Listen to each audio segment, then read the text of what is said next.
This is DFW Home Talk, where we educate you on the real facts of the local real estate, credit, and finance markets, empowering you to make informed decisions for you and your family, achieve financial goals, and the dream of home ownership with financial security. Now your host, Kimberly Beckham. Brenda was enlightening us on the concept of mansion minders and how it benefits the homeowner. Now we're going to find out exactly who are these mansion minders. Brenda, who do you find to be the mansion minders? Well, they're quality people who are moving to the area and they don't know where they want to buy, possibly, or people whose homes they've sold because they're trying to downsize because they've got kids in college and they need some extra money for those kids' college expenses, but they're used to living in a nice home and they have gorgeous furniture. Maybe people building a house, they need that 6 months while their house is being built to be in a house. So a lot of times when you're building a house, it's kind of scary because you don't know, you don't want to have 2 house payments. So they can go ahead and put their house on the market with Vanessa and list it and sell their house and then become a mansion minder. So that's another reason why people... I talked to someone yesterday. They're like, what if this house sells and we are going to be homeless for 3 months or 6 months while our house is being built? So it's an interim to help people. I've had so many sellers over the years say, gosh, I wish I had known about you. I wouldn't have bought the house I'm in. I didn't like it. It was the first house and I had to move quickly. I didn't like such and such, or I didn't get to try out the neighborhood or the schools. So this way they can try out neighborhoods and live in a beautiful home and benefit them as well as the seller. So what kind of requirements does someone that is a mansion minder have?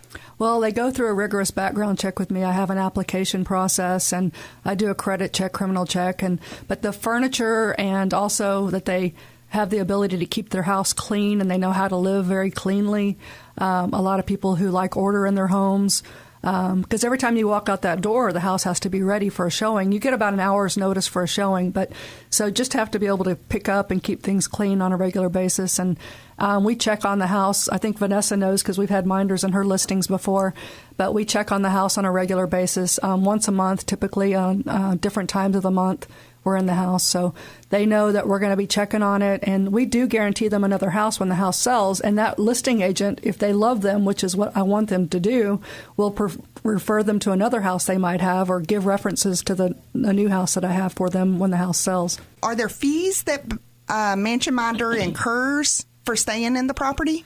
Yes, they pay a fee to me, and it's about 1/4 of what a mortgage is. And so like a $1 million home is $1,590 a month. A $300,000 home is $990 a month. And then they pay the utilities and take care of up to $200 a month on the lawn and the pool service. So like we have a minder in one of Vanessa's listings right now, and they pay $1,090 a month.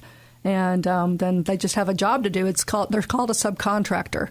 And so the way I put it to them, it's like a job, and you get to save money and use that extra money that you're saving as income coming in, basically. So they can pay for college or for their retirement home or their retirement, whatever their benefits are for them or their goals are.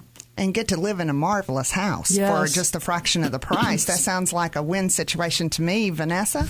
And again, the benefit to our sellers is that they don't have to continue the utilities. Right. When they have 2 houses to maintain, when they buy a home and they have an empty house and they've moved out, which is why we need Brenda.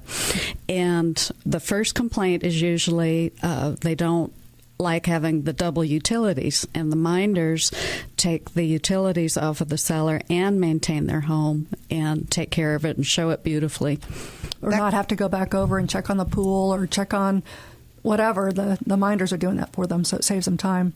And right now I have about 12 houses to put mansion minders in, and I mean beautiful $1 million properties. One's in South Lake and one's in Fort Worth on the lake.